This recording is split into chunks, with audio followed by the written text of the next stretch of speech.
the FAA, which is overseen by Secretary Pete Buttigieg. A real winner. That guy's a real winner. Do you know how badly everything's run since he's run this Department of Transportation? He's a disaster. He was a disaster as a mayor. He ran his city into the ground, and he's a disaster now. He's just got a good line of bull. The Department of Transportation, his government agency charged with regulating civil aviation. Well, he runs it.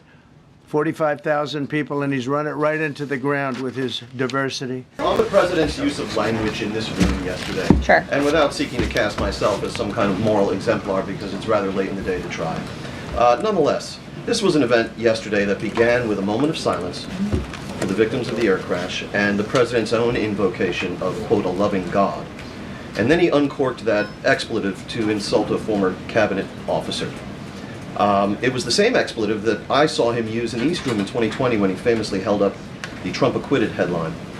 My question is, if you could shed any light for us on how the president perceives his use of public profanity, which is a practice that certainly sets him apart from all of his predecessors. Does he regard it as an effective communications device, part of his appeal, or is it something that he lapses into inadvertently, perhaps in times of frustration and later regrets? I think one of the things that the American people love most about this president is that he often says what they are thinking, but sometimes lack the courage to say themselves. And I think yesterday at this podium, you heard President Trump express great frustration, perhaps even anger, with the previous administration's policies, many of which have led to the crises that our country is currently facing and that this president is focused on fixing.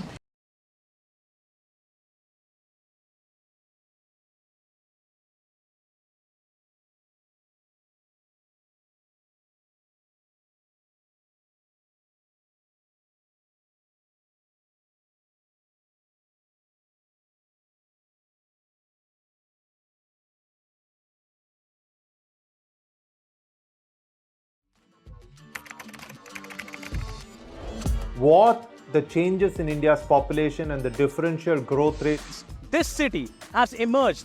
We have a very special guest on the record. The interview. The role that the US side played at that point of time. पूरी दुनिया की नजर. Assume my phone is tapped. I can probably say hello to Mr. Modi. आपके भारत पर है. Episode of Know Your Candidate. The rising confidence of India under Prime Minister Narendra Modi. Communist China is the greatest threat. There will come a day that we will see far more radical extremists. I'm still a little perplexed by why we... Your daily dose of news from India and across the world. Cutting-edge views and analysis. Tune into HT videos. Click on the bell icon to subscribe.